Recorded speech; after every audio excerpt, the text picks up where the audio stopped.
room. Is Maria Estrada aquí? Not yet, doesn't seem like it, but I have started recording. So now, for the people that joined a little late, I see Henry Huerta's here, Thomas Wong got on a little later, Wendy just got on, Maria Estrada is coming in. Great. So if you don't mind just kind of recapping, maybe Jacinta did a recap, maybe already. So maybe Paul, can you do a concise recap of what brings us here, et cetera, and Maria is here. So whenever you're ready, I'll mute myself, but we are now recording. Yeah, well, howdy there, everybody. And thank you for coming tonight to what we believe is perhaps the inaugural set of forum nights for LACDP officer candidates. We're all eager and excited to start our 4-year term on Saturday. And on Saturday night is the part of the organizational meeting that is for candidate nominations from the floor for the various officer positions, or at least the top officer positions, excluding the regional vice chairs. And so they get a 5-minute speech to talk to us. But what we wanted to do was have them talk with us, right? To do a Q&A and a forum where they would be allowed opening statement, closing statement, actually a little more time to talk than the 5 minutes, right? They will only be allotted on Saturday night in monologue, but a lot more time in dialogue. And that's the purpose, and that's the reason that we did this, that we started planning this weeks ago. And we were expecting and hoping for the current incumbent chair, Mark Gonzalez, to be joining us during this 7 to 8 p.m. hour. He had confirmed with us over a week ago. And unfortunately, yesterday afternoon at 4:13, I received an email from Jackson saying that Mark had a scheduling conflict come up. And then at 4:15, Mark publicly announced the forum that he is perhaps concluding right about now, that began at 6:30. I shouldn't say it was a forum. I don't really know. It wasn't quite advertised as such, but it was a conversation, he called it, a campaign event with his fellow slate mates that he publicly announced yesterday. His fellow incumbents plus Jacob Haik, who's running for controller. They did a campaign event from 6:30 to 7:30, right in the middle of the first half hour of ours. Of course, with our technical difficulties, maybe that's a good thing. Our hope is that they will come. I saw Marcella Cortez was listening live on Facebook. We tentatively scheduled her and any corresponding secretary candidates like her for tomorrow evening. But depending on the schedules of others, we were flexible. The whole way through in planning this, we made it clear that whatever worked for whatever candidates, the incumbents or otherwise, we would be as accommodating as possible. But we were really excited when Mark committed to the 7 to 8 p.m. hour. Unfortunately, then we heard more detail from Drexel late last night that I guess the incumbent candidates and Jacob Haik were offended that we wanted to do this over 2 nights. And they thought that they had agreed, and we had agreed, which we hadn't, to just 1 hour with all 6 of them between 7 and 8 tonight. We, of course, would never agree to such a thing because we want to be fair to them. We do not feel it's fair to them or any candidates to force them to only have 1 hour jam-packed like sardines to try to get their message out and to be in dialogue with us for Q&A. So that's why we wanted to space it out, give them ample time, and give Mark and the chair's race the ample time that it deserves, a full hour from 7 to 8 tonight. We shall see if Mark wants to come on over. The invitation remains open. I made that clear. Jacinta made that clear in emails last night with Jackson and yesterday going back and forth in the afternoon. So maybe he will come. We live in hope. We are Democrats after all. And so if he joins us, that's great. We have 1 chair candidate already in the room, Maria Estrada. And so we will go ahead and begin the Q&A with her And if he comes, he can have a second half hour all to himself. We can take Maria from 7:30 to 8 here. Or if he comes in at 7:30, we can do both of them. That is our preference at the same time and asking the questions rather than spaced out. But again, we're flexible. We have until 9 p.m. tonight. Hey, Paul. So, Paul, just so you know, when you're speaking, it sounds like, what would that be called? Kind of staticky, very staticky, just so you know. And Maria is unmuted, and Chris Robeson had a hand up. So maybe, Chris, did you want to say or ask something before Maria starts? Well, I have actually a question for Maria. That's why I put my hand up. Oh, okay. Maria. All right, well, I'll put you back on mute, and I'll put you on stack. All right. Well, yeah. If you have questions, we will see how our time goes. Our hope is that we will have some time for live Q&A. What we did, though, is solicit questions from everybody, and we got a decent number of them. And so we're gonna go with those, and then hopefully there will be time for some live Q&A that you can follow up with the candidates. So we're going to begin, though, with opening statements. We'll have a 3-minute opening statement, and then we'll have a 3-minute closing statement. And in between, we will have a bunch of yes/no questions, one-word answer questions, and then, about 8 or 9 1-minute responses, a bit longer, that they can talk. But again, 3-minute opening, 3-minute closing, that's 1 minute more than the 5 that are being allotted Saturday night. And so we hope that candidates are appreciative of that extra time, and we hope these questions will be informative for all of you. That's the whole point. We're trying to do here is educate and inform voters, right? That's small d democracy. We're Democrats, capital D, but we're also small d Democrats, and that's really the main purpose of what we're doing tonight and tomorrow night. So maybe because my static is terrible, I guess. I sound okay to myself, but I'm the one speaking. So maybe Jacinta, she has the list of questions, right? You have the list of questions, Jacinta? I wasn't able to download the full list. I have the initial start. Okay, so do you have the email that I sent you? Do you have email access on your telephone there or no? I'm just downloading that right now again. Paul, you're not. It's not terrible. We can hear you. It's just a little distracting. Yeah, I mean, we can. The plan. Carrie Scoville is also going to be joining us late. The three of us worked on this together, and what we want to do is, because none of us own any of these questions, is share the question asking, just as we'd shared the question gathering. I don't want to be the sole questioner because these aren't all my questions, and I don't want to make it appear to be the Paul Cole Padilla show. So Dennis, hopefully I think they can not Carrie's. Dennis says he's fine with your audio. I'm good. It's not that bad. I think we should start, and some more people are coming. Okay, yeah. Well, why don't we let? In fact, is Maria Estrada there? Is she unmuted? Yes, she's unmuted. Okay, so Maria, if you would, take it away. We will give you, Jacinta, we and Carrie, if they join, we decided to do like a 10-second warning with our hands in this age of Zoom, right, and high technology. Got 10 fingers, and so we'll count down at the 10-second mark when you're starting to run out of your 3 minutes of time. We can set our timers. You can, of course, set your own timer if you'd like. Let's see here. Where's my little timer? How do you want to handle questions, Paul? I was telling people to raise their little hand on their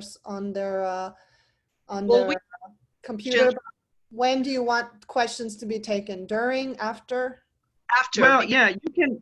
You're more than welcome to ask questions during as they come up, and we can try to roll through the chat after we get through our set of questions and take them in the order received, I suppose.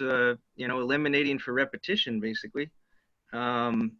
So, So do you know, you want people to write questions in the chat? I'm not going to monitor that personally, but someone else can. What I can monitor sure, is the we can little hand take by a look, people's names. and hopefully we'll have time for your questions from the floor. So when do you Um, want me to when do you want me to unmute people? At the end of Maria's at the end of when Maria stopped talking? Well, we should keep everybody muted here, especially to prevent any background noise or accidental interruptions. Right. And we can see about unmuting afterwards. But All right. let's let Maria have the floor, and Jacinta and I will be questioning her, and maybe Carrie once Carrie comes in. Okay.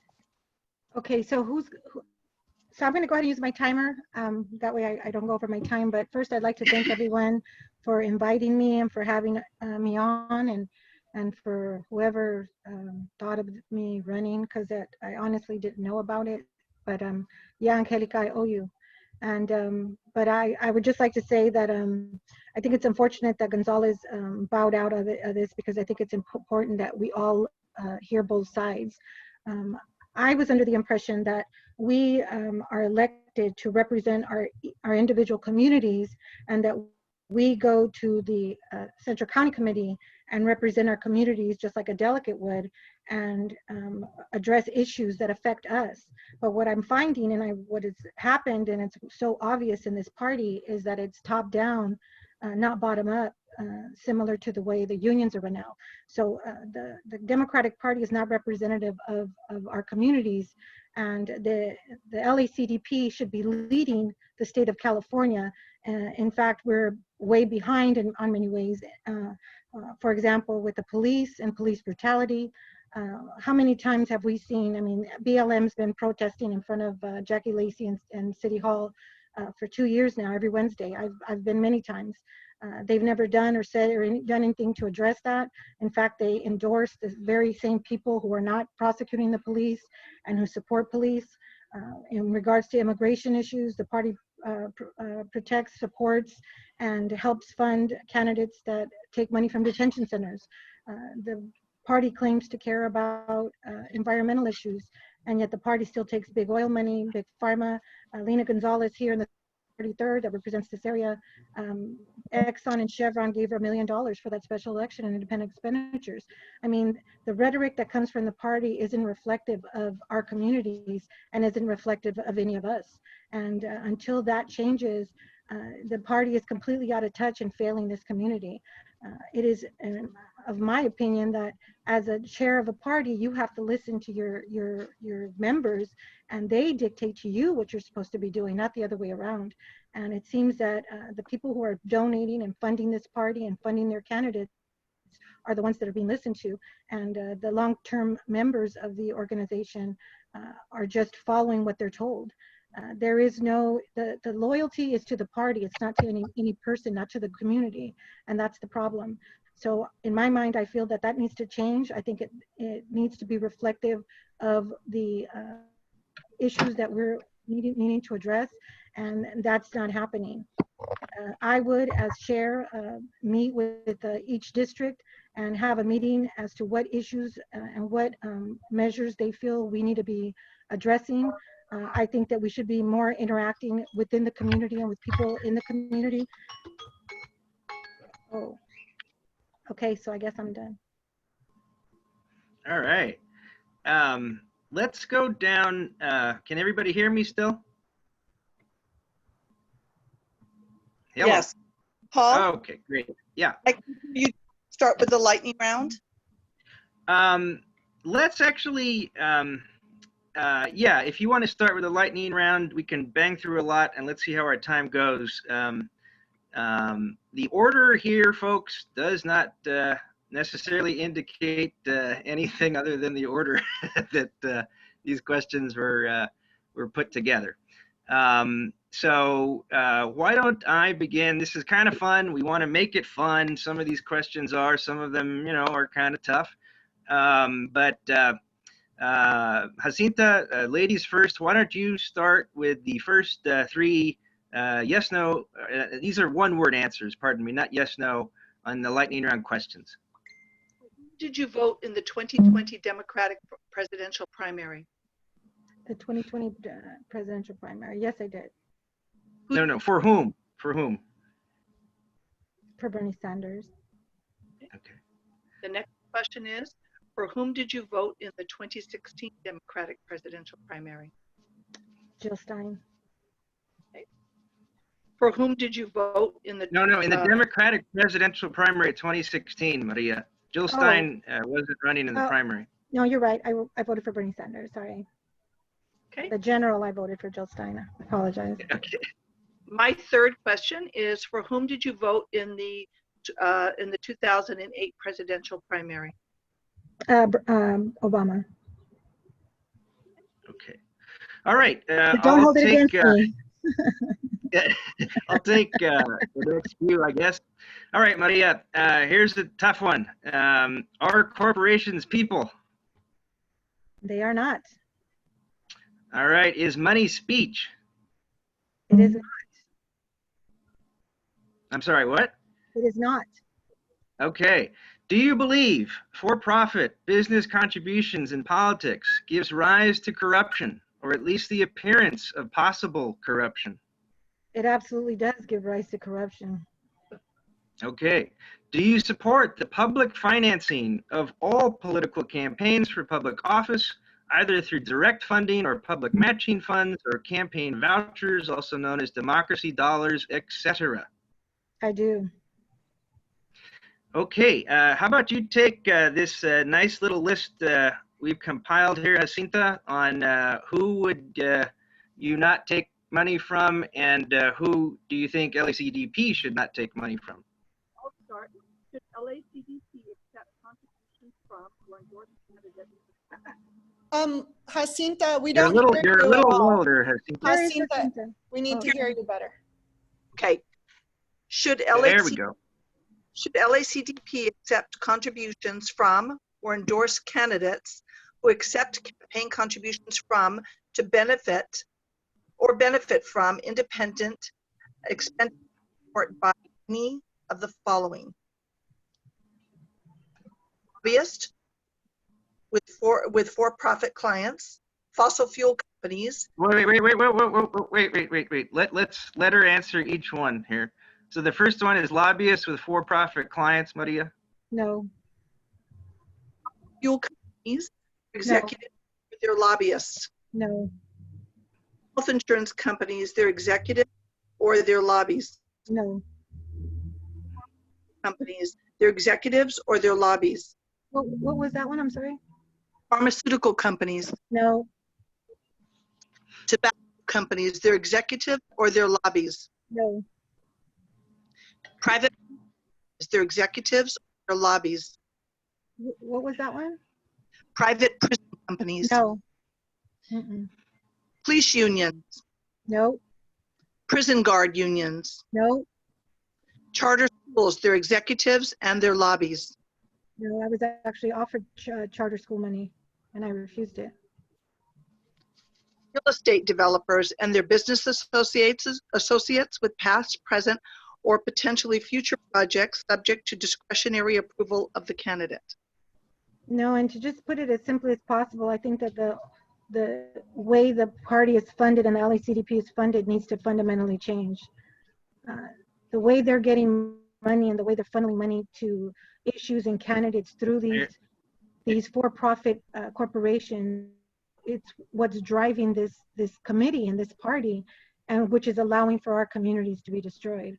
So it's a direct correlation. So no to any for-profit, any corporations, anything like that. So yeah, just a reminder, Maria, this so-called lightning round may seem a little long, but if you can just answer yes, no, or with one word or very brief answers on these questions, we'll let you know when we go to the 1-minute questions. Okay, no worries. As individual or corporate contractors with past, present, or potentially future contracts subject to the discretionary approval of the candidate. I'm sorry, say that again. Sorry, individual or corporate individual or corporate contractors with past, present, or potentially future contracts subject to the discretionary approval of the candidate. By the candidate, excuse me. No. For-profit business entities or their political action committees. No. All right, that ends that little segment. We're still in this lightning round, so if you can keep the answers short here. Whom did you support in the 2017 California Democratic Party chair's race? Eric Bauman or Kimberly Ellis or someone else? Kimberly This was Ellis. 2017. Kimberly Ellis. Did you have a vote or did you not? She just answered. She said Kimberly Ellis. Oh, I'm sorry. Okay. And what about the 2019 race, Maria? Same race for chair of the California Party, Rusty Hicks or Kimberly Ellis or someone else? Yeah, Kimberly Ellis. Okay. Mm-hmm. LACDP immediate past chair Eric Bauman was forced to resign as chair of the California Democratic Party November 29, 2018, amid several allegations of sexual harassment and sexual assault. Should Mr. Bauman also have been forced to resign or face removal proceedings by LACDP? Absolutely, and I believe he has a surrogate. He still has his what do you call it? His alternate there voting for him. I understand. I asked Amar Shergill from the chair of the Progressive Caucus if he was still there, and my understanding is that he still has his alternate voting for him, and that's just a reflection of the party and their what they stand for. I mean, that's a slap in the face to all the victims. Question. Yeah. Should LACDP pass a resolution calling on LA County Registrar Recorder Dean Logan to resign or be fired for leading the debacle that was the March 3rd election in LA County and or for his past failures too? Yes, I actually protested his house the Thursday before the primary and immediately after I came back, and Alex Padilla's house. The Saturday before and the Thursday before, I protested their homes with Angelica because we saw this train wreck coming. And I think they both belong in prison. I don't know if you guys know this, but there's been plenty of testimony given over the years, proof of election fraud. We just saw the worst voter suppression in my lifetime in LA County. And the next day, Alex Padilla is patting himself on the back like he did a great job. And people were disenfranchised. Sorry, go ahead. I'm getting all riled up. I'm getting all riled up. I know. We'll have more time for more of that too. But okay, so next question. Should LACDP pass a resolution calling for LA County Sheriff Alex Villanueva to resign for his scandals and failures of leadership?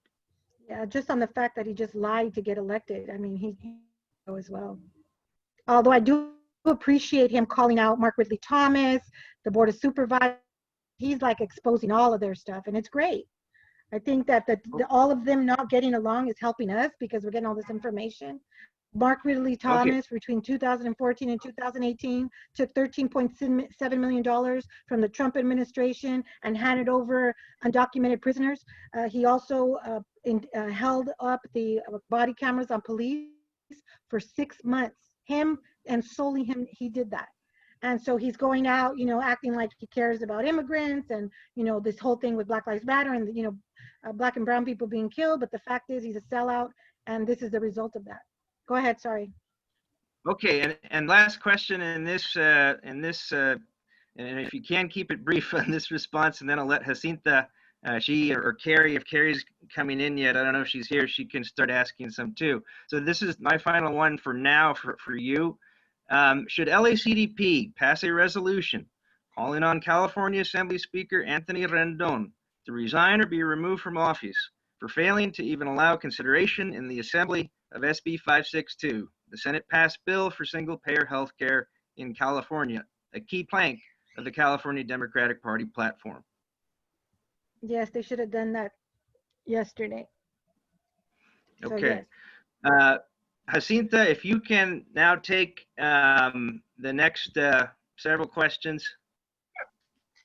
Should every LACDP member have the right to serve on at least one standing committee of the LACDP if they so choose? Yes. Are they not allowed now? I honestly don't know. But if they choose to be on a committee, they should be allowed to. Should every LACDP member have the right to serve on their preferred committee or committees, except to account for regional representation with a random drawing performed for any committee with too many volunteers.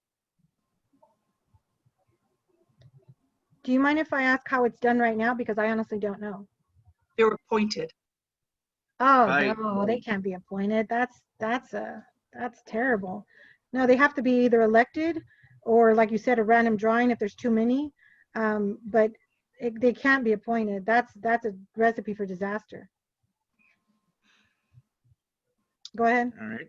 Club representatives from local clubs of the LACDP be made regular voting members of the LACDP. Yes.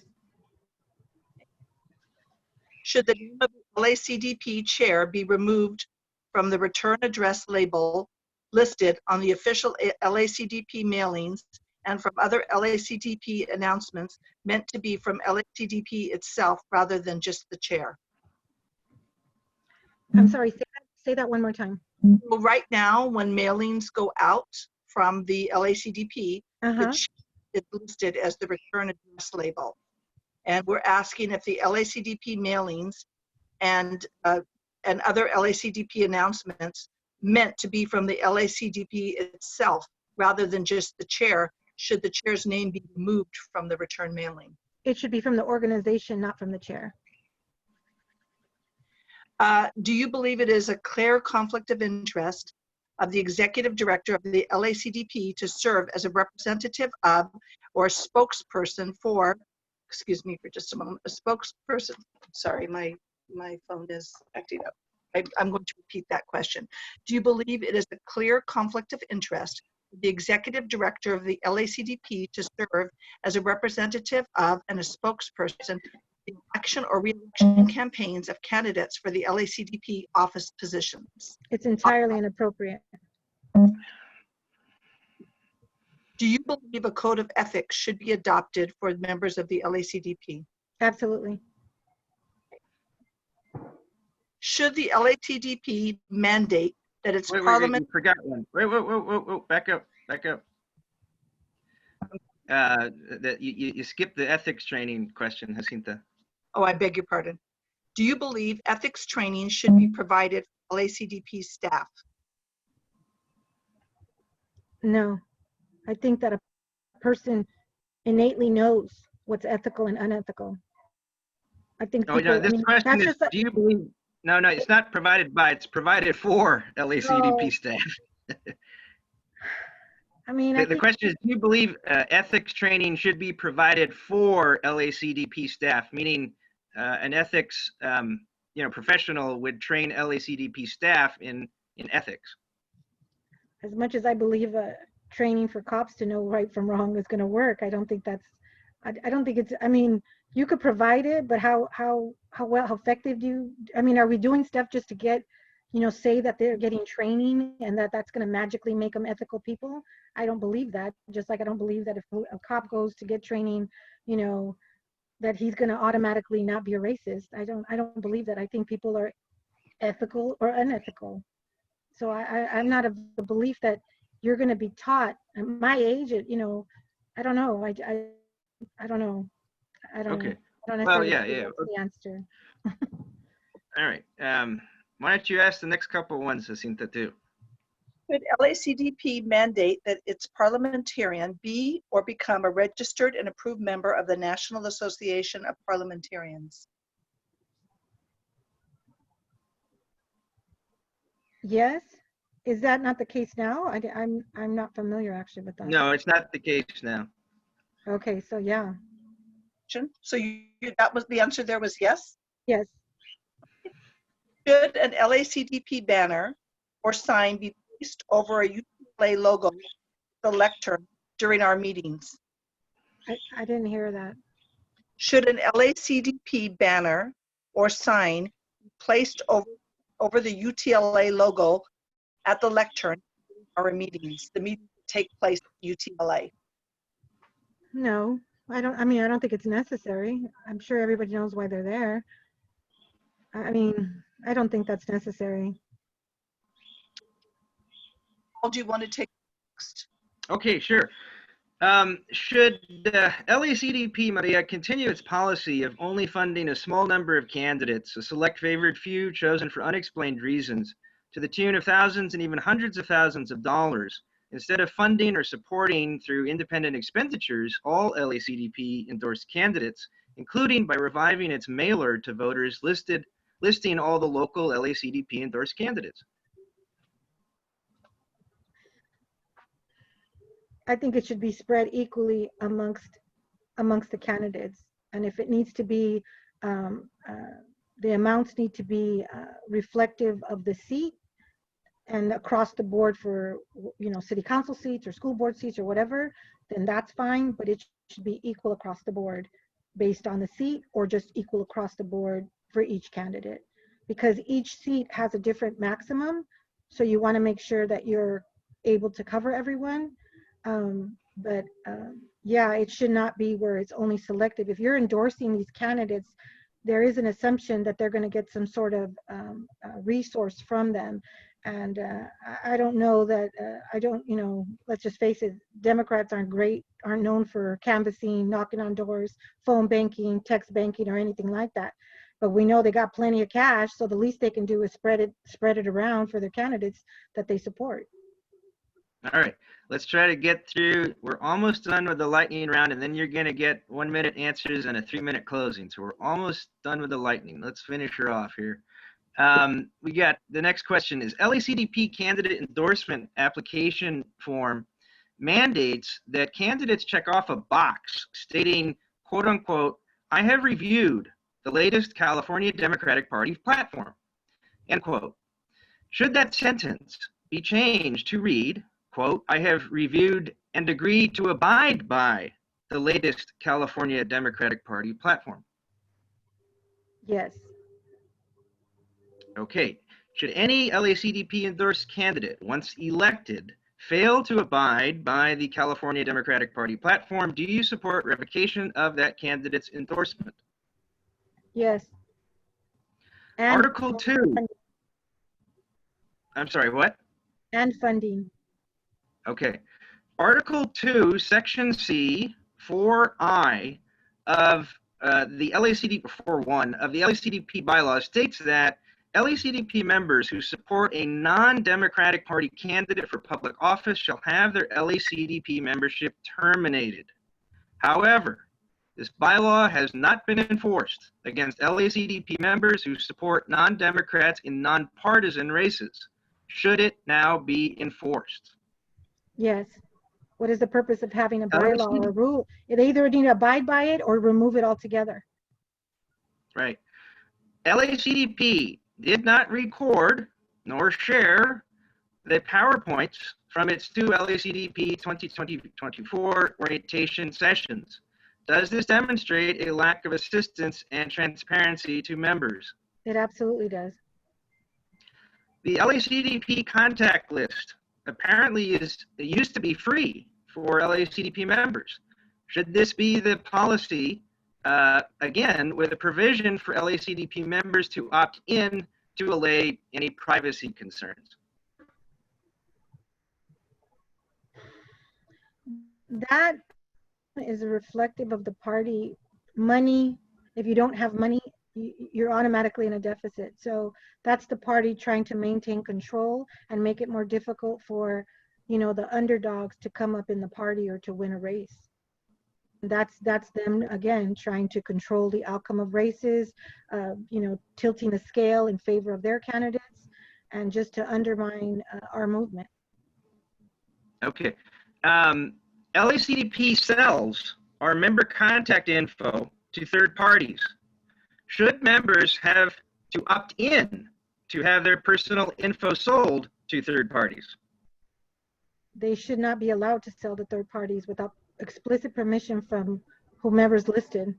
And once that person is listed, they have to give permission to have their information released. Okay. So should LACDP adopt a bylaws change to allow vacated seats to be filled first by the 8th place finisher, then the 9th place finisher, etc., and only rely on AD delegation appointments when vacancies or candidates from the last election have been exhausted? They have to remain empty, or the last candidate, the next one up, coming up on the roster. That's how Right. it should be done. Currently, the AD delegation appoints a replacement of their choosing rather than having the next place finisher, assume the seat. Why am I not surprised? I'm learning a lot today.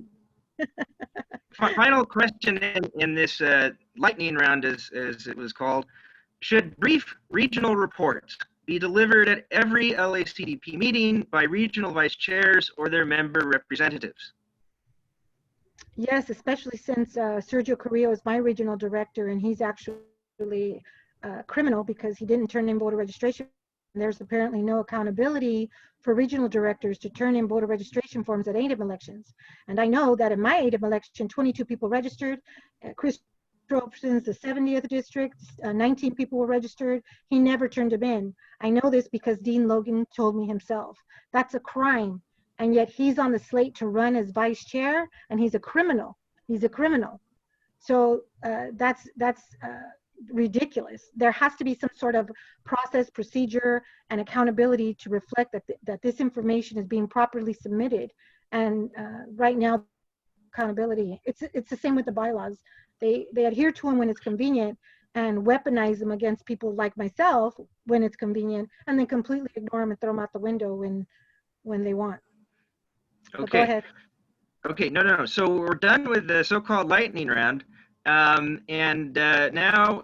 you'll have 1 minute per response to about 8 or 9 questions here. And is Carrie Scoville on the call? Are you there, Carrie? No, it doesn't look like Carrie is here. Okay. But, she did have a just some for stuff come up. FYI, Paul, just FYI, there's new people. As people get in the waiting room, I just let everybody in. So there might be some new people, but so far, no Carrie. Okay. So then, Jacinta, if you wouldn't mind taking the first question, and we'll put a timer on you. And if you want to put a timer on yourself, Maria, just to keep track of your time in front of you, since we're not with you. Okay. We'll give you 1 minute for each of these. And Jacinta, why don't you ask the first question? Maria, why are you a Democrat? I ask myself that every fucking day. Really. Not even joking. Because this is a party affiliation is a tool. And this is a handy tool to run in my race, in my district.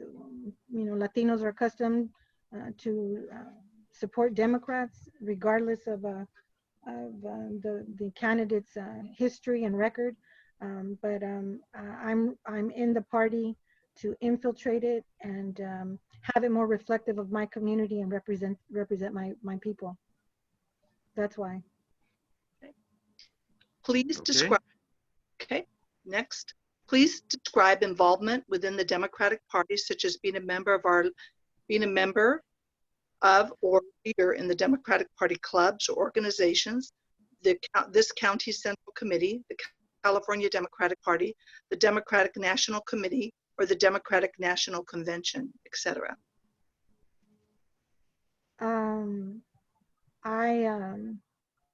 My experience has been that the party is completely corrupt. The way it's set up is completely corrupt, and the entire system is set up in a manner to make anyone that opposes the status quo to fail. And anyone who's been following me and my race and my activism knows. I mean, I've been attacked viciously, from having CNN and Jake Tapper and Newsweek attacking me to my car being broken into, a dead bird putting in my mailbox, to being assaulted. And to me, it's the party needs to be completely revamped. So for my position, I have nothing to lose. So I'm in this party to change it in every possible way I can, and to expose the corruption so that people in my community can see for themselves what the party is about. That's why I'm in this party. Thank you. Paul, do you want this question? Sure.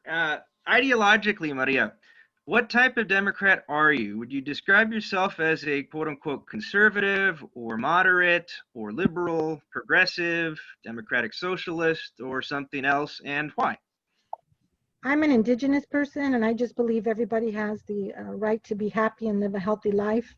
And I just don't feel that that the party is reflective of that. And I mean, I've been called a communist, a Marxist, a socialist, everything under the sun. And it's just about humanity and respecting other people and giving everybody opportunities, and all of us being equal in every way. And the party, being in the party, is for me just a tool to get that for my community and my people. And this is basically just one of the ways that I'm doing this, is being in the party and trying to, you know, change it and expose it and infiltrate it. And, you know, I mean, I think we all are aware of how much we've fought on all angles on this, and that's just why I'm here, is for that. And I don't really label myself, I mean, progressive, or I'm a leftist. I just say I'm a leftist, but I mean, I don't even know what that means really. I just want the betterment for everyone. I mean, nobody should have lack health care. Everyone should have a roof over their head. Nobody should be struggling to get food. And yet here we are, and, you know, going to food banks and donating food, and, you know, it's sick. And and the Democratic Party is very much responsible for that. Okay, next question. Many Democrats, especially Democrats under 50 years old, now identify as Democratic Socialists. And given that Bernie Sanders, a Democratic Socialist, won California and LA County in the 2020 Democratic presidential primary, what is your plan to include and empower Democratic Socialists in the Democratic Party and advance Democratic Socialist priorities? I think the Democratic Socialists need to start their own labor party. I think that we have already a group, ourselves and others, that are in the party, but a third party needs to start. And it would be useful for them to organize with labor to start a whole new party. The country needs an uprising, and it has to come from the labor.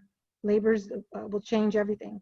So I don't necessarily know that, you know, having the DSA, Democratic Socialist, you know, take over the party, I don't necessarily know that that's the wisest choice. But, you know, everybody has a different angle. So, I mean, that's just my opinion. I think we need a third party. Okay. You want to take the next couple ones, Jacinta?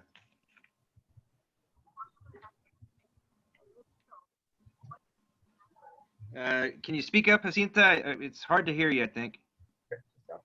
Are you an activist? If so, what is or has been the nature of your activism? What activist organizations do you have? I think I heard her say what activist organizations I'm with. Yeah, if you could repeat the question louder, Jacinta. I'm sorry, I will. Are you an activist? If so, what is or has been the nature of your activism?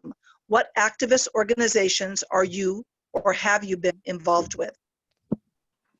I'm actually on the board of the Native Women's Unity Association out of Pine Ridge, South Dakota. I'm the director of LULAC of Los Angeles. And I'm actually first and foremost an activist before I'm a candidate. And I do actions right now. We're trying to fight the privatization of the water in Southeast LA, but you know, we've, you know, Angelica Linda is always with me. We've protested outside the director of ICE of all of Los Angeles, who's one of the top ICE agents in the country. He moved because he's a fascist and we didn't want him around here. I've organized outside of Senator Bradford's house, Padilla, Logan, Mark Ridley Thomas, you know, Mike Gibson, Anthony Rendon, for corruption, for environmental issues, for this privatization of water, for any number of things. My activism is to bring justice and accountability without accountability, there can't be any justice. And exposing these people is a way for me to expose them so that people know what they're doing, their neighbors know what they're doing, to humiliate them, and so that people in my community are aware of what their representatives are doing, so that they get as fed up as I am and rise up and start running for office. Young people need to start engaging in the process, and I think that it's very important that they're aware. Okay, sorry, go ahead. I'll start with the question. What is your current occupation, for whom and for what do you work? And what is your employment history, for whom? And Yeah, I don't hear anything. I'll repeat that. I beg your pardon. There you go. Whoa. or You're far away again, Jacinta. Sorry. I'm having some technical difficulty here. What is your current occupation, for whom or what do you work? And what is your employment history? For whom or for what have you worked? Unlike my opponent in the assembly race, I've worked in accounting my entire life. I work for a company that does custom fixtures and millwork. I've been in accounting since I was 16 years old. It was my first job, and I've been doing it my whole life. I don't have a college education, but I've been doing this for 35 years now, and I've always, since I was a kid, worked. I actually been on my own since I was 15 years old, and I've supported myself and my children for most of their lives, and I've always worked. I've always worked for a living. I've never, even when I was married, I wasn't supported by my husband. It was always two income households, and I come from a working family. It's just it's in, it's just in, I think, even when I didn't have to work at a certain point, I still worked because I couldn't see myself not working. So yeah, but I've been doing accounting my entire life. Okay. Why are you running for this LACDP officer position? What do you hope to accomplish in office? And what do you feel makes you qualified for the position? I'm running because I feel that Mark Gonzalez is not reflective of what LA County needs. I don't believe that the way the organization is run is representative of our communities, is representative of the people even in the organization and their communities. I believe that I would encourage all members to be out in their communities, and like I said, any issues that are affecting their communities and legislation or candidates that would promote anything that would help that community, the party should be helping and endorsing and funding those campaigns, as opposed to ensuring that the incumbents, regardless of their horrendous records, are continually being supported. Any new people and outsiders' voices are being suppressed, and we have seen in the meetings themselves, it's a very cult-like mentality, and I don't think the party realizes that Democrats, their priority is the Democratic Party. It is not people. And the moment that the party became more important than people, the party became irrelevant. You can't claim to be a party of the people and not represent the people that voted you in. All right. If I could interrupt. All right, the next question. Have you raised or spent money for your campaign to be elected as an officer of LACDP? And if so, from whom or from what sources? And whom or what have you paid, and for what campaign purposes? Now you're just playing with me, right? Just playing with me. I've not done anything, nothing. Okay, so no money in and no money out. I didn't even know that was even an option. All right. You guys are killing me over here. You guys are killing me. A bonus question here before your closing statement. A little bit of an opportunity in 1 minute to tell us something or some things about yourself that we might like to know that might be a little different than an opening or closing statement. For instance, something personal, political, familial, worldly, important, or merely interesting, whatever you'd like to share with us in the next minute. I used to draw like freelance, like I could see a picture and draw a picture. And I haven't drawn since a long time. And I was having a bad day and I picked up a sketchbook and I sketched a photograph of Al Rojas, just freehand, you know. And then there's an Aztec girl with all these feathers, and I sketched her, and it's calming. And I think I need to start doing something like that again. Art, or you know, I used to paint. I used to do normal stuff. And I've gotten away from that, but I think it's important to keep yourself grounded and focused and do stuff outside of politics, because I think sometimes we get kind of overwhelmed and we get so involved in this that we forget who we are, you know. And I think it's important that we keep ourselves grounded and don't lose ourselves in this. All right, sounds great. So, okay, let's then move on to your closing statement. You'll have 3 minutes starting when you start speaking. So again, I just want to thank everybody. You guys are killing me with this. I appreciate everybody's support, and honestly, I didn't even know this was like a real thing until I was asked to speak at a forum. So here we are. But again, you cannot claim to care about Black lives and fund the police and support a DA who's never prosecuted a cop. You cannot claim to care about immigrants when you are taking money from detention centers and your party's, you know, voting to give Donald Trump $4.6 billion for Border Patrol during human rights violations on American soil. You cannot claim to care about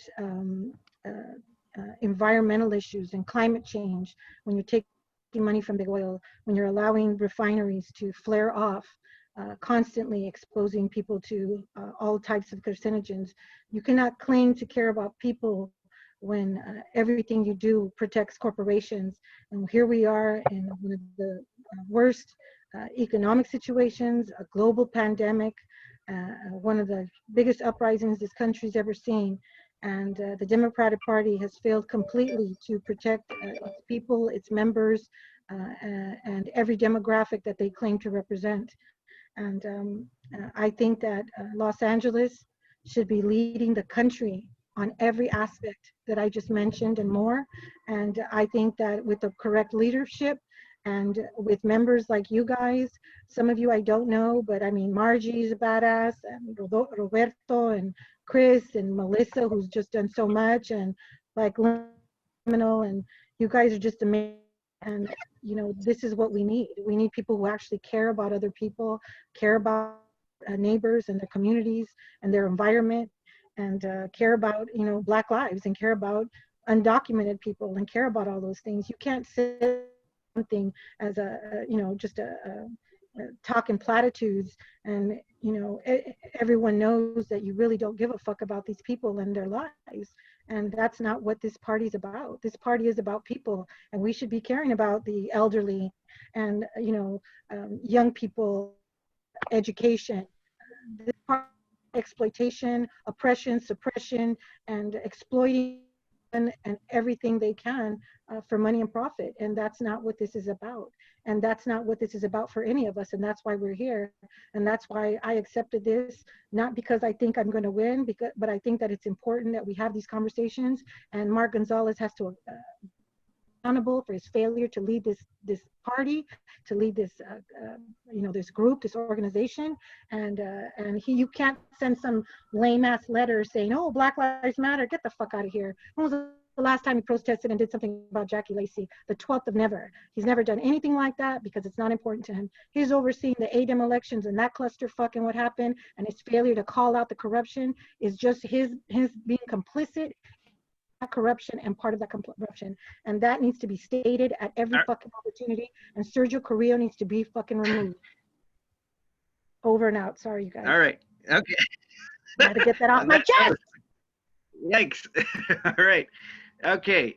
Well, thank you very much, Maria, for coming tonight. Thank you guys for having me again. Yeah, no, we really appreciate it. Our hope is that at least one of your opponents, we know of at least one other candidate for chair, as you said, Mark Gonzalez, the incumbent. He has been invited. His meeting ended at 7:30, and I, through Drexel, invited and encouraged him to come on over afterwards, but I guess he hasn't, unless Melissa, is he in the waiting room or? Well, there was someone in the waiting room that just said iPhone guest, and I texted with that person, or I wrote a chat. I said, "Hi, who are you? Is anybody here?" And I got no answers. I'm not sure if that was maybe Kenneth or Corrine. Maybe they were trying to get back in. I don't know. But I put a note in the Facebook that if anybody's trying to join, just be sure there's a name.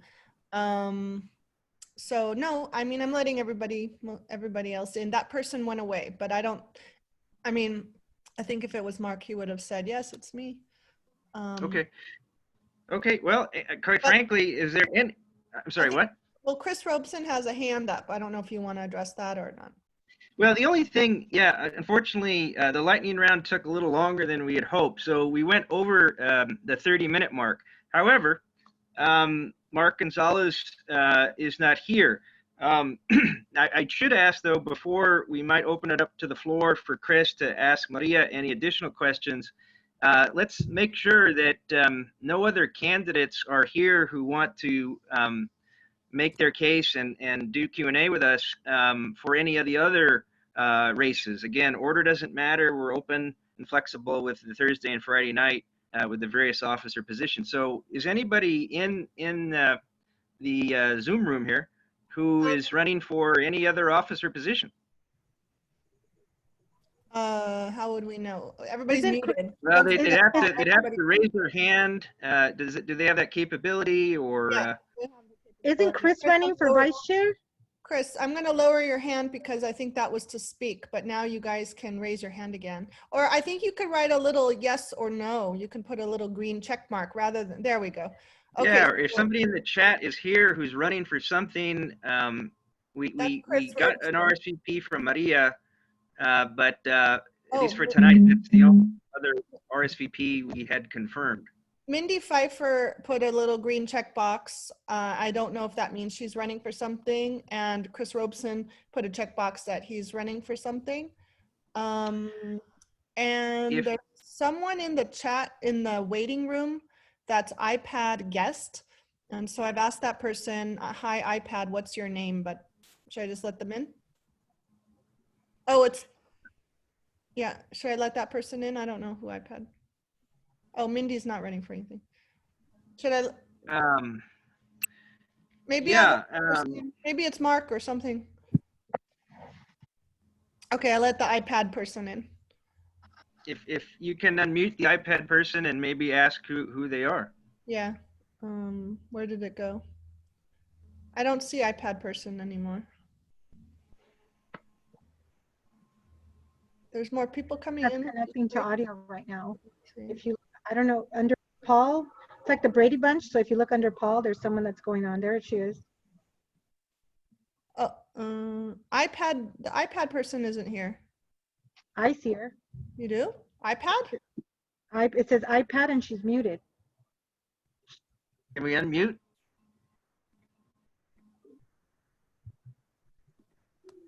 I see iPhone. Oh, is there a photo in the iPad? Oh, I see iPad. Okay, hi iPad. Okay, all right. Here, iPad, are you able to change your name to something? You're unmuted now, iPad. Hi. Hi there. What's your name? Hi. Kathy Patterson. I'm Hi, Mitch's Kathy. alternate. Okay, welcome. Thank Well, you. thank you. Okay, there we go. Thanks. All right, so Paul, back to you. Chris has his hand up, maybe. he's Well, trying to- yeah, I mean, if there's no other candidate here, the ideal was that we do the chair's race in the first hour from 7 to 8, and then the vice chair, female vice chair race and non-female vice chair race in the second hour. But if we don't have any vice chair candidates or any candidates for controller or corresponding secretary or recording secretary who we had tentatively scheduled for tomorrow night, then I guess, you know, we have Maria if she wants to stick around and continue answering questions. It's completely up to Totally. her. Okay, I'm And gonna, up to you all if you want to keep, you know, asking questions. okay, unmuted Chris, because he's. Yeah, I think that you guys are running a really good meeting, but I think it's real important that if you have a structure, you allow a little more time for participation by the people in the room. I have a couple of questions. One from Maria. What can we do to get you to stop saying no? What can we do to make sure that you win, or at least make a formidable showing? Because I think if we worry about the vice chairs and the secretary and blah, blah, blah, we might get lost in the weeds. And there's what, 25 of us, 31 of us. The question of the organization, or whatever we are, is can we endorse Maria for chair of LA County Democratic Party? And then how are we going to go forward? Are we going to commit to make calls to a list that costs $4,000? Are we going to find out how we can get that? Or frankly, what we should do, given what's going on with Drexel being the campaign manager for the incumbents, and the incumbents having unfettered, free access to the full database, and we have to pay $4,000. It's inequitable. It's wrong. We need to challenge the entire election. But in the meantime, let's get Maria a good showing. But after that, I think we have to think about legal ways within their bylaws how we can challenge the whole process of corrupt behavior on the part of the minions and moles and direct assigns of the Speaker of the Assembly. Let's start talking about what this is really about. All right. LA County Committee is the playroom, and so is the state party for that matter, of the Speaker. Everything is about what he wants to get done.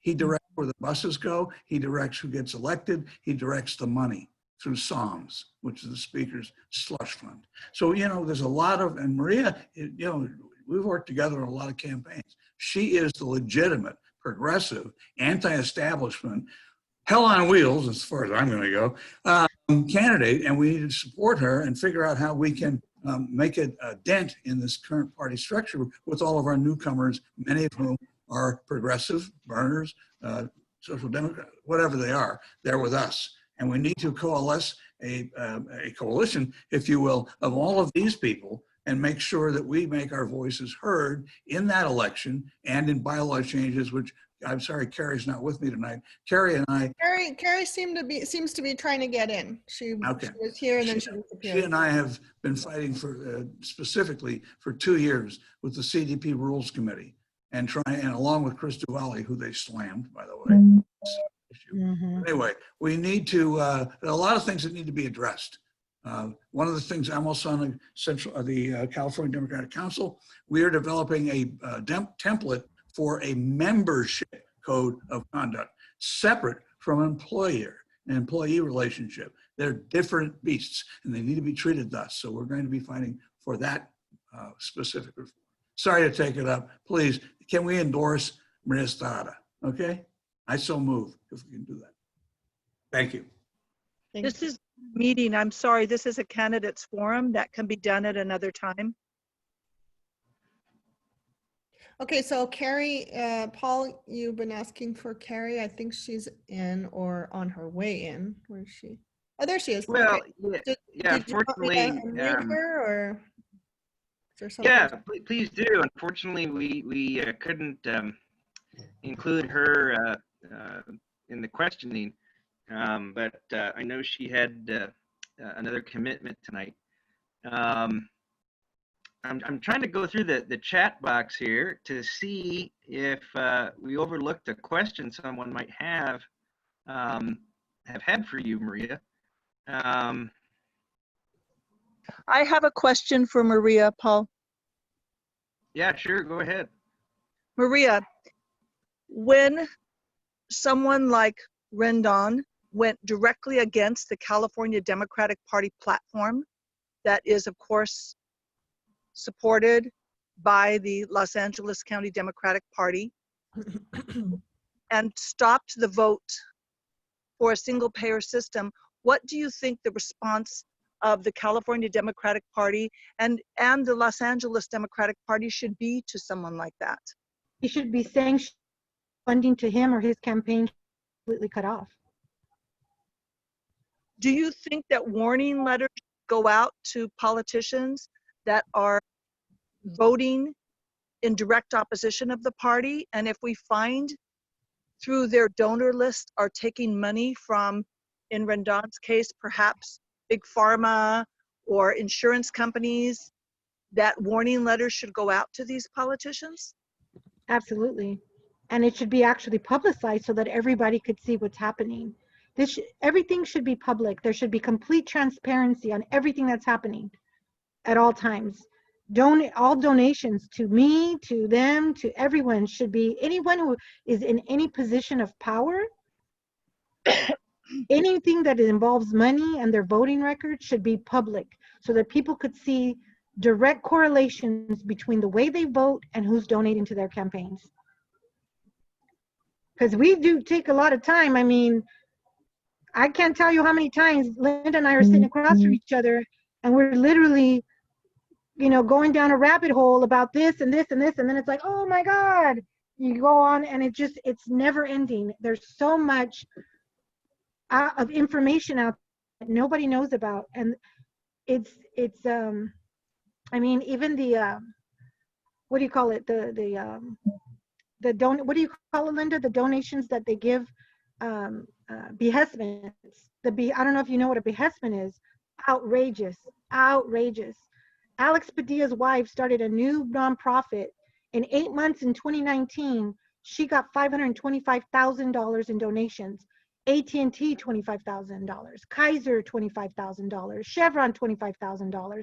These are all in his name to her nonprofit in 8 months. I know nonprofits that have been around for years and don't get a fraction of that. And yet magically his wife's new nonprofit gets all this money. Gavin Newsom's gotten, I think, over $16 million. That list is almost $1 billion. This is every candidate, Padilla and Gibson and everybody you could think of, Lara, all of them are on there. And they get money for their campaigns, for their, parties that they have, and they have the fire department or the police union or whoever donate to this in their name. And it's sick. Did Rendon... If I can just defend my family name, I am not related to Alex Padilla, so I have not seen any of that money, nor ever will I. But, anyway. That's funny. Rendon be directly... What were you going to say, Jacinta? Sorry for interrupting. Sorry.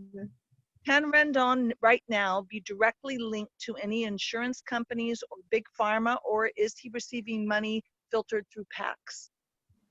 All of the above. All of the above. Look, I mean, let's face it. I'm obviously the underdog, and I came out of nowhere. But if myself and a half a dozen people could get 46% of the vote with $18,000 against the Speaker of the Assembly who spent $1.3 million, we could win this race. It's a winnable race. And it's the most consequential race in the country, I would say. So it's doable, and it's just a matter of connecting. A lot of my actions and my activism is to bring attention to the corruption in the party. Everybody I've exposed is directly linked to him, and he's endorsed and supported. And that's how this party maintains a stranglehold on our communities.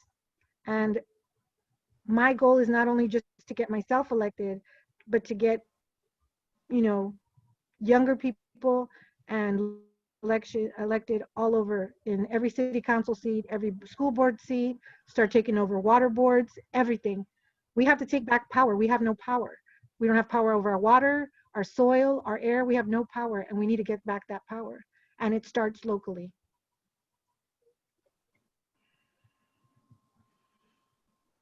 Any other questions, Chris? Chris Robeson has his hand up, and then I think, let me see. Paul, you wanted, oh, Carrie. Yeah, I don't know if Carrie wanted, did Carrie want to say? No, she didn't want to say anything. Hi, Carrie. All right, so then Linda Bassett has her hand up, and then Chris Robeson has his hand up. So first I saw Chris, and then I saw Linda. Is that okay, Paul? Or Ana Jacinta? Yeah, no, sure, yeah. Okay. All right, so I'll unmute Chris. It's and okay I'll with Maria. We got Yeah, 28 whatever. minutes left. All right, you're both unmuted, Linda and Chris. So Chris first, and then Linda. Yeah, just first of all, just an observation to amplify what Maria was talking about. There is an insidious connection between the speaker's office, the speaker's slush fund, and Rusty Hicks and the CDP and Mr. Gonzalez in Los Angeles. They're all part of almost unprovable but certain conspiracy to take over and manage and run the Democratic Party to their whim and will, which is to receive as much money as possible from these dirty interests. That's what it's about. That's what we're fighting against. Maria understands that. Maria is a good figurehead for that.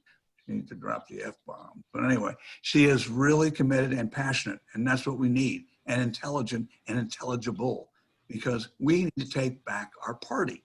It's quite obvious. Now, that doesn't mean we ostracize the elected officials. It means we want a seat at the fucking table, all right? And it's like Shirley Chisholm said, if I can't find a chair to sit at the table, I'm bringing a folding chair. Mm-hmm.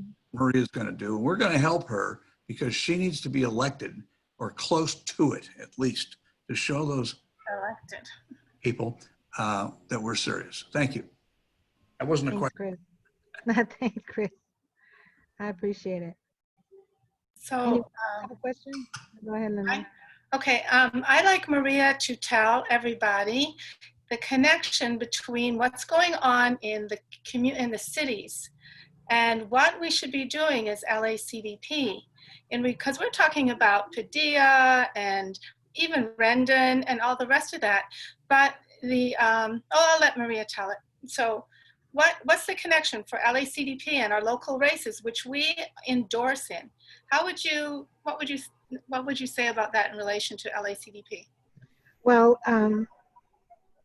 the local candidates that are being endorsed by the LACDP, because like Carrie explained the other day, I heard what she was saying about LACDP doesn't assembly races, right? We don't endorse state races, we endorse local races. And the people that are being endorsed by the party are the very people that I'm showing up at their homes talking about how they're stealing money from each city. And contracts are being given to outside companies, to friends of, whether it's, the city of Maywood, who has a YMCA. Maywood is probably the poorest city in this whole district. The city actually funds that YMCA. The man that owns the YMCA is a millionaire. And my understanding, it was a favor to Hilda Solis on behalf of Rendon to allow them state-of-the-art facility, and now for $100 a month. So it's costing the city of Maywood and the taxpayers of Maywood, which is a very poor community, to fund that YMCA, and their children still have to pay to visit that YMCA. And this is just one small example of how money is being extracted from these communities. One of the city councilmen yesterday from Maywood, who I work with, sent me the agenda, and the city of Maywood again gave Cal State Fullerton $10,000. Now you ask, why is the city of Maywood giving Cal State Fullerton $10,000 when they won't even fund Heliotrope Elementary School in their city limits? That's because that is Anthony Rendon's alma mater, and they give money to his alma mater every year on his behalf. So a city of like Maywood, where the average where it earns about $38,000 a year. That's a lot of money. But this is happening all over the Southeast.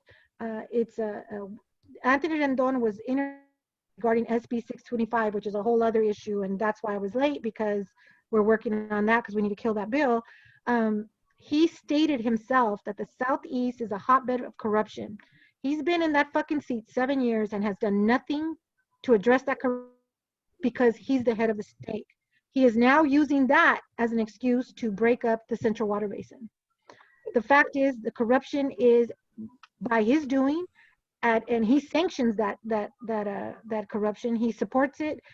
He's part of it, and it's a well-known fact.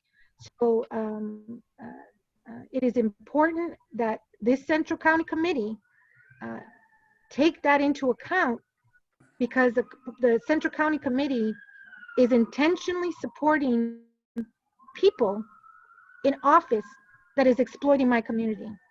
So that's why I put all of this on the Central County Committee, because they have the power to stop it, and they're not, because they're part of that corruption. And they're fucking over my people, and that's part of the problem. And that's why we need to defeat Mark Gonzalez. Not just yours, Maria, everyone. So everyone. That's all LA County. I'm just saying specifically to mine because I'm really aware of who's playing who and how it's all working, but it's everywhere. Well, I mean, Alma Martinez was here in Linwood. She's now in El Monte and pulling shit over there. And they all know each other. The, nonprofits in Whittier, Jorge Morales is over there. He used to be in Southgate. They're 6 figures to a nonprofit in Whittier when they're not funding nonprofits in the city limits to actually help the people of Southgate. It's a scam. It's a total scam. And So all the time. So Roberto has his hand up as well. Paul, is there time for Roberto? Yeah, of course. Yeah. Okay. All right. Go ahead, Roberto. Hi, everyone. Actually, you have seen how we have been growing little by little into the ranks of the Democratic Party, and how they still don't like us. And that's exactly what they are afraid of. Don't? That we're I'm shocked. that we can come out with and get a little bit of power to elect people that we want to run things, because we know how they run this stuff. There is the power, and they are among all together trying to share the power only for themselves, but not for the communities that they represent. And they cut deals with companies, with for-profit, not-for-profit corporations, only to enrich themselves. So you want to start striking blows to the Democratic Party and trying to reform it if we can, but we had to come with the power of being able to elect people in those seats when there is a progressive running for it. And now that we are garnering more of that power, it's time for us to start using it and try to put those people in place. And Maria, she's a fighter. She has more balls than any other people in this room, and she's not afraid of it.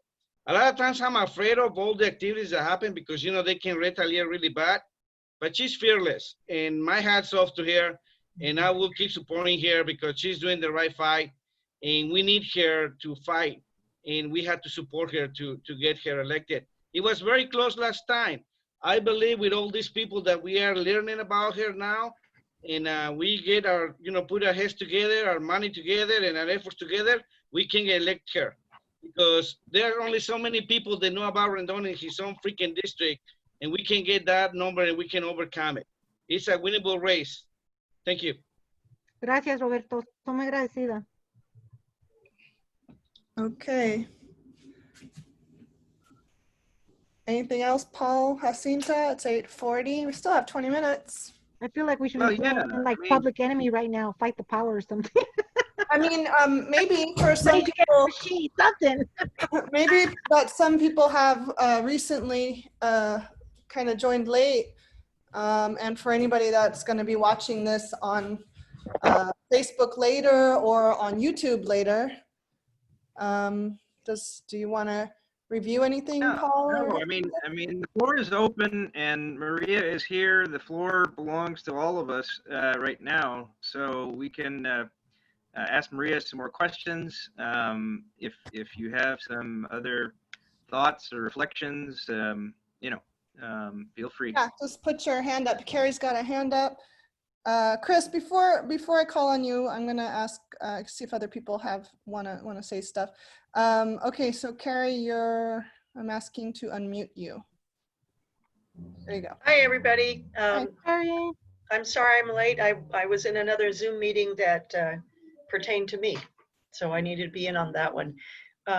Maria, my question is, what are your ideas for reform of the party, specifically Well, for LA County Democratic Party, or what are your ideas for how to make it more accountable and more transparent, specifically actions that could be done that you would recommend doing immediately, the first thing? Well, I think that the party needs to be run by the members of the committee. I had actually spoken about this earlier. I don't believe that the chair should be dictating what's happening. I've been in some of these meetings, which it was actually kind of, I think it was you were there with me and Linda, and there was a resolution presented, or something was presented about a landfill, and you were there. You remember that? And they were concerned because it was contaminating the area. It was overflowing, and they wanted this resolution passed so that it could be cleaned up and closed up, and they could find another site. And everybody was ready to vote for it. And literally, Eric Bauman said, "This is a poorly written bill. I think we could do better. The language being used here is really poor, and we could do better." And he literally, everything that was stated about how horrendous the conditions were, how it was affecting the community, was completely dismissed. And he basically said it was poorly written. Go take it back and bring it back when you write a better measure. And it was just like that. And everybody just clapped like seals. And I thought, wow, he on a whim was able to completely slam that bill, that measure, and dismiss the concerns of that community. The concerns of the community should be the priority of the chair, and the chair should be listening to the members, and the members should be projecting what the community wants. So you should be telling us what's going on in your district, and you should be telling me what's going on in your district, and what we need to do to push, whether it's candidates or measures, educating the community, engaging the community to become involved to make that change come about. It should not be coming from one person in the Central County Committee who's dictating be passed, and he's being told what to do by Anthony Rendon. Point being is the whole structure needs to be bottom, not top down. And that's the problem with the LACDP. And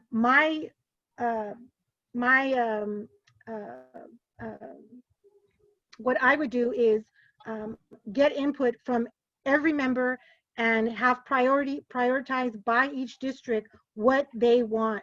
And it has to be that you're going into your community and finding out what is affecting your community. I would imagine right now, if that's the way things were, we would be all over SB 625, because that's going to privatize ultimately the water in the Southeast LA, 24 cities here, and it's going to set a precedent so they could privatize the water throughout the state. This has been planned for many years.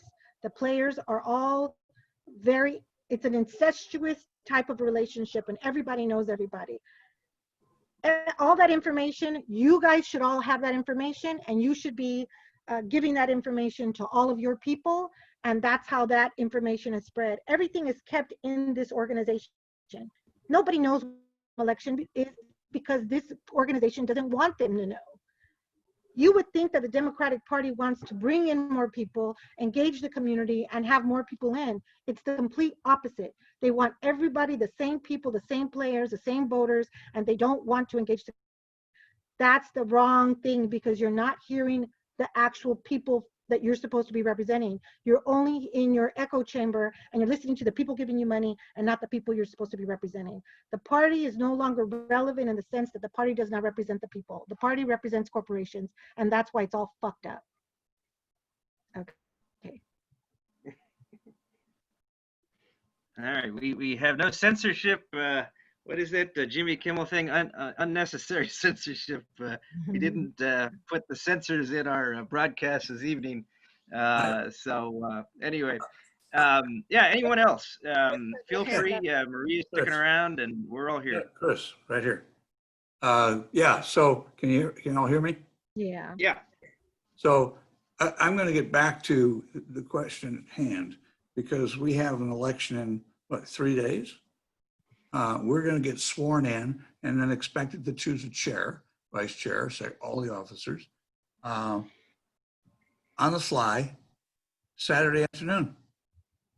This is ridiculous. Dexter already said that he wouldn't have the full list with all the people who were appointed, elected, whatever, and their alternates until after Saturday, after the organizational meeting. Why are they doing the election the same day? Well, you know why. It's in the bag for them. We have to prove them wrong. Now, I know this is a candidate forum, but I'm going to make 2 interjections and then I'll shut up. Number 1, the Yes We Can Democratic Club, and I pulled our leadership offline, is endorsing Maria Estrada for chair of LA County Democratic Party. Gracias. So if those of you who want to actually do something in the next 2 days to help get her elected, contact us. We're sort of ready. We will be ready because this is so important. And I'll shut up now. Thank you. It should be noted, Chris, that if there's no contested race, the rules that were put forward for Saturday night said that it would be an acclamation vote if there are no challengers contesting any seat. Now, if there are, then it will move to a 14-day voting period window where it's by e-ballot and mailed ballot. So we shall see how many candidates actually, because the floor is open that night to nominations. We'll see if or how many people get in. I don't know. Well, if we have enough people supporting a nomination from the floor for Maria, we can buy the 14-day extension and do a little more campaigning. And I want that goddamn list for $80, not 4,000. So we have to fight that too. There's so many fights that we have to do within our own party. It's ridiculous. It's absolutely absurd. Welcome to the LA County Democratic Party. Todd, I unmuted you. You were asking some things on chat. Why don't you just ask it here? Sure. Well, I wanted to be able to send a link to this recording to delegates that aren't here tonight. So I could say, take a look at this recording, go to timestamp 21 minutes and examine that. It's awesome. So you could say some things, couch it up, and get them to actually watch it. And the other thing is, second question I asked in the chat was, can we somehow scuttle this election and make it happen later? 14 days. You wanna discuss that live on Facebook and for YouTube right now? Is that what you want to do? Well, I mean, yeah, I don't know all those details. But to answer your question, Todd, to answer this question, there will be a link on YouTube. I mean, if people are not, we have a Facebook group for LACDP unofficially, and anybody who's not in there should try to get in there. Anybody can if they want. And then they'll be able to see this video, okay? And if not, and if they don't want to do Facebook or they're not into Facebook, then there will be a YouTube link for the entire public. And then you can just get that link and then share it directly via their email if you have their email, if you're so lucky to have their email, or if you're so rich to pay to buy their emails. And then you can just share the YouTube link. Does that answer your first question? Yeah, I think so. If YouTube link, I can parse it out and see what I want to direct people's attention to. All right. So then the other question is, how's our what are the parliamentarian approaches to? Well, my complaint is that and everyone seems to agree, this election is being thrown at us within 2 hours of our being placed into a position of voting. Well, I think the answer to your concern and to all of our concern is the rule that says if the position is challenged, there's an automatic 14-day extension. It's not a lot of time, but it's better than trying to get it all resolved at the same night as we get. What does that mean if the position is challenged? In other words, if Mark Gonzalez runs with no opponent, he's by acclamation the new chair.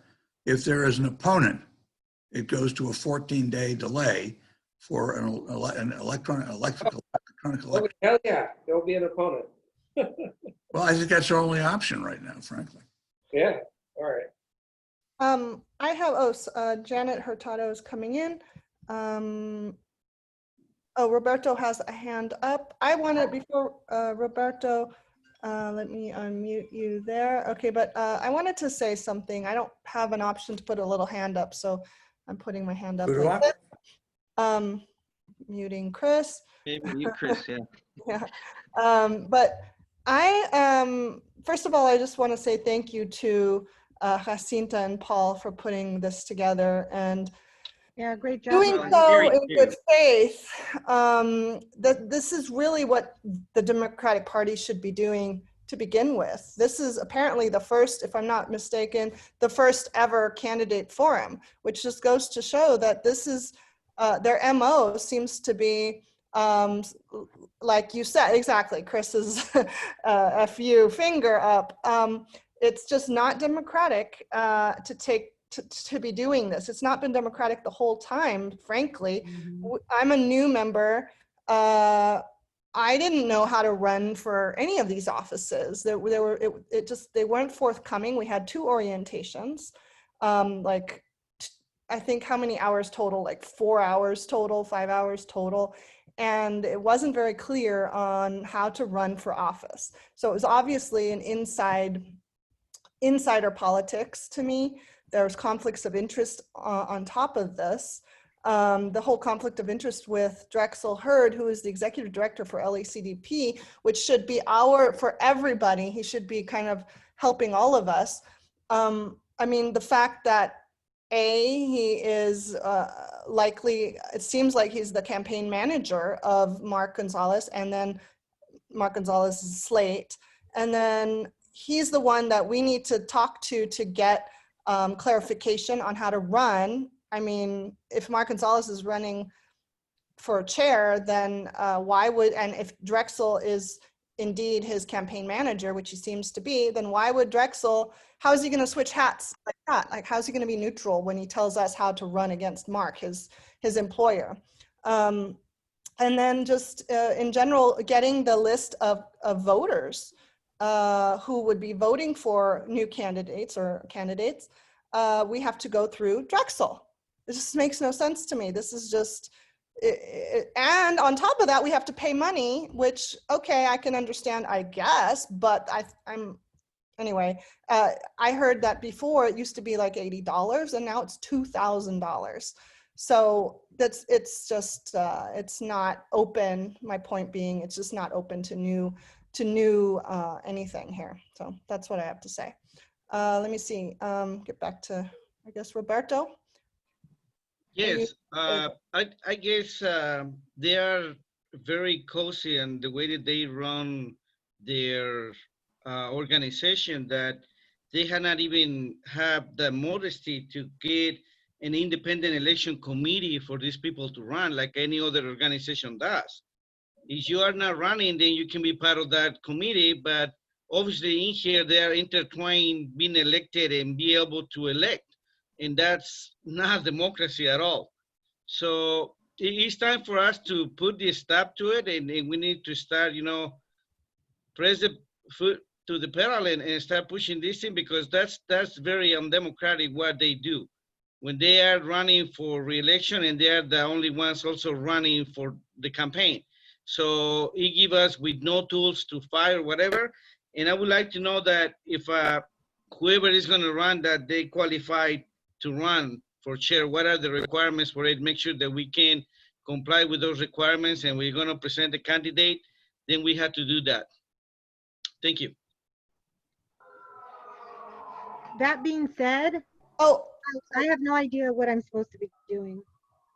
Okay, Carrie has her hand up and she's unmuted. Thank you. I'm afraid I don't have a question. I have more of a statement. And that is that the LA County Democratic Party is not used to us. They're used to having the same party insiders be elected over and over and over again, to the point where not even enough people file. And so the race doesn't even appear on the ballot in the first place. So the public doesn't know the body exists or that they can run or how people can get affirmed to it. Therefore, if it's the same people year after year after year. They don't have to give a training because everybody knows how it works. All of the delegates are party insiders. They're all staff. And, you know, even new people, if they get elected, they're staff. And so they live this and breathe this anyway, so they don't need a training. So the 2 training sessions they gave to us, I believe, is probably, it may be a first. I don't know if it happened with you, Linda Bassett, when you came on, but we have such a large body of new people that yes, they need to give us a training.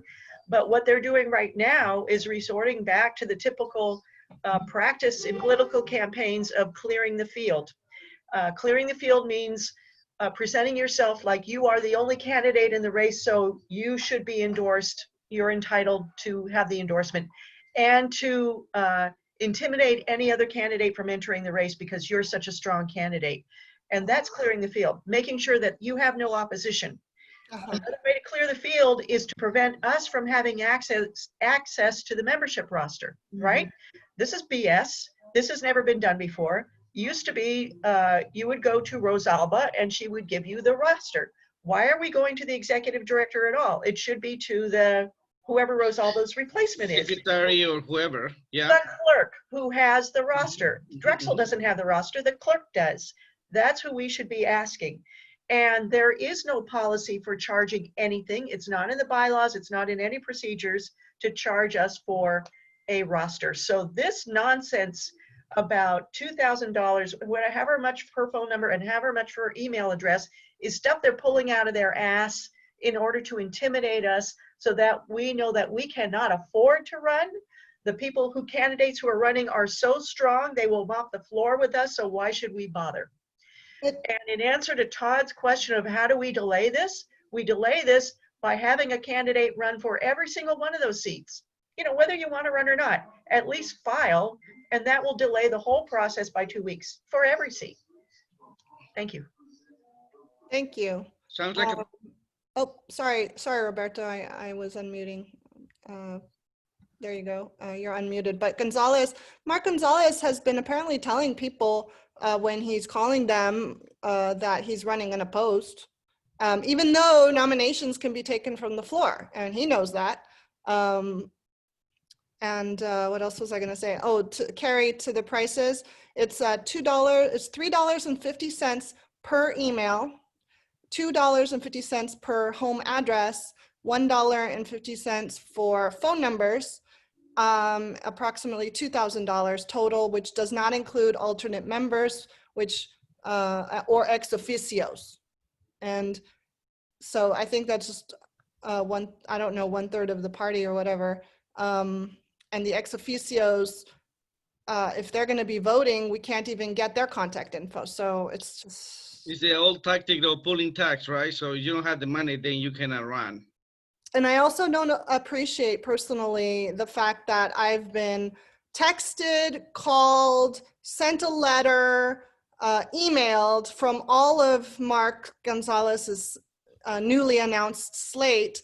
I think I just found out that he even had a slate yesterday when he announced that they were having their forum, candidate event at the same time as this one, even though he had apparently RSVP'd for this days ago. But that's when I was reading that, I thought, okay, he has a slate. Gee, it would have been nice to know beforehand, before everybody started bombarding me, asking me for their vote. Anyway, I would rather have been able to opt in personally, or make it an even playing field and, I don't know, let everybody have my contact, but I prefer to opt in. Let me put myself on mute. I think Rebecca has her hand up first. There we go. Okay, Rebecca, you can. Hi, just FYI, I paid $325 2 days ago for one region for the phone numbers and the email addresses. I want my money back. But why? That did include ex officios and alternates. So we're being given incorrect information. If you do pay for a region, they will give you the alternates and the ex officios also. Huh. That's interesting because what I just said was a direct email from Drexel, that Right. that number, but he It's didn't. either incorrect or it's a lie. I don't know which. All right. So- Jacinta has her hand up. Go ahead, Jacinta. Certainly by charging anyone, they rule out many people from even running. People don't have that disposable income to pay $2,000. And it stops so many people from running. This has been quite an eye-opener for me. I have to say that I am really surprised with how they maneuvered things. It was so obvious. And I just don't think they care. They don't care what the optics look like because they're shoo-ins for their position. So it's just been quite an eye-opener. They haven't told the truth. They've not told the truth. And we have an email chain of how they are not telling the truth. They attempted to take over our candidates forum and turn it to 6 candidates in 1 hour, so it would be sound bites. They don't want to be asked questions. Mm-hmm. And I find it so bad that there are no bylaws to stop what has happened. That Drexel is acting as the de facto campaign manager for this entire slate, but yet he's the CEO. That is such a conflict of interest. What if somebody else wants to run? They have to go through him and file? How does that work? Well, I guess I think Chris knew about this, but in the special election in 33rd Senatorial District, after Lara won for Insurance Commission, Lina Gonzalez ran, right? Lina Gonzalez, Jose Luis Solache, Cesar Flores, Leticia Vasquez, a lot of candidates. I got a message from Liz, my friend Liz, who's running now in the 33rd Senatorial District against Lina Gonzalez, and will be on the November ballot, and we'll be canvassing for her. Messaged me that she got a call from Lina Gonzalez's campaign, or from Lina Gonzalez, about voting for her for the endorsement for the LACDP. And so I messaged Leticia and I said, hey, why aren't you calling delegates? And she goes, well, what do you mean? I don't have the list. Well, guess who was running Lina Gonzalez's campaign? Sergio Carrillo. He's the vice chair. So she was given access to the delegate information. None of the other candidates got that information. So Leticia made a big deal about it. He had to recuse himself, and all of the candidates, you know, ended up being given that list. But they tilt the scale every time to ensure that their candidate of choice, she was chosen by Rendon and by the party, and all the same players, Lara and, you know, Atkins, and all of them took pictures with her, and she was the you know, the prodigal child for this seat. And Exxon and Chevron put up billboards out here. They put $1 million into a race that was not even a 3-month race, and she won. Not, I mean, it wasn't a large turnout, but she won. And you know, within 20 minutes, I posted about, you know, right after I got off the phone, I posted about, I always like, follow me on this. So I explained how this was, the race, and how it came about, and how Sergio Carrillo is connected to the party's regional director, gave her access and no other candidate. And that's how they rigged these elections. I got a call from her immediately that she wanted to talk to me. She texted me, she wanted to talk to me, and she called me, but I didn't answer. And she wanted to meet me for coffee. I think she was trying to convince me of something. I don't know, but this is actually common for them. This is how they always tilt the scale to the candidate they want, ensure the people they want in, because these people are going to maintain the power structure that they have in place. And none of us are in line for any of those seats. They already know who they're going to get, cultivating these people in these communities.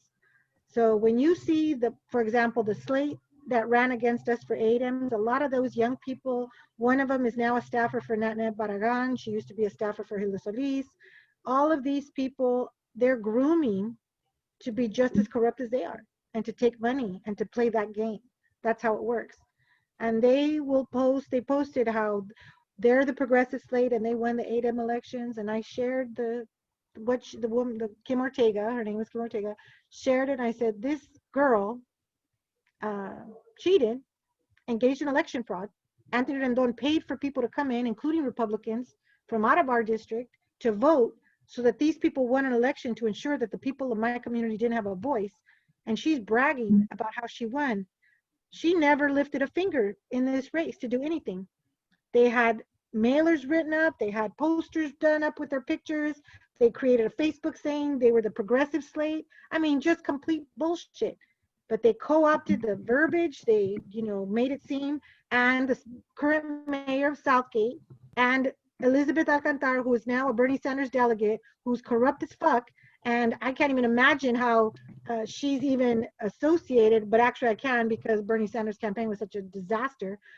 Point being is, these are all establishment people who engage in corruption, and they have the money behind them, and they have Rendon behind them, and they have all the power that comes with it behind them, and that's how they get away with this shit. So we have to figure out a way to go around or manipulate their bylaws or work within their bylaws to, you know, somehow flip the script on them, because this is how they work. This has never been about being fair, never about being the voice or being democratic. This is about rigging and corruption and maintaining power so that they could keep ripping off these communities. That's what this is about. Okay, thank you, Maria. So Paul, I'm going to put you on mute, Maria. Thank you. Paul and Jacinta, do you want to wrap up because it's 9:10 and we're pretty much done? Sure. Yeah, Jacinta, if you want to go first.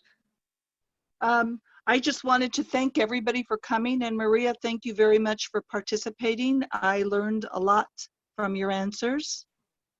I appreciate that you came. And I am disappointed that perhaps they might show up. It would have been the thing to do, and let's see what happens tomorrow. Thanks. Yeah, just to echo what Jacinta said, thank you, really, all of you for coming and participating, sending us your questions, asking them even in the extra time, the overtime we had with Maria tonight. And thank you for volunteering to be a part of LACDP, for running. Some of you are alternates. Thank you for agreeing to be roped in. Because yeah, I mean, we're here because we want to build up the Democratic Party, but we want to do it democratically. And so that's why we wanted to host this forum tonight, and why we still want to host the forum tomorrow night. We shall see if anybody shows up. But everybody is more than welcome. If you're a candidate or want to be a candidate for any of the top officer positions, there's 6 of them, right? Chair, the 2 vice chairs, female and non-female, corresponding secretary, recording secretary, and controller. You know, we got 2 hours tomorrow night. And so you're more than welcome to join us. And I hope you will. I hope you'll come, because, you know, we may not know until 7 o'clock who might show up. We still live in hope that the incumbents who are running, plus Jacob Haik as a slate, will want to come tomorrow night. Unfortunately, they didn't come as we had invited them after their event ended at 7:30 tonight. But as I said, we're Democrats, we live in hope, and we hope they will come. But again, thank you for coming tonight.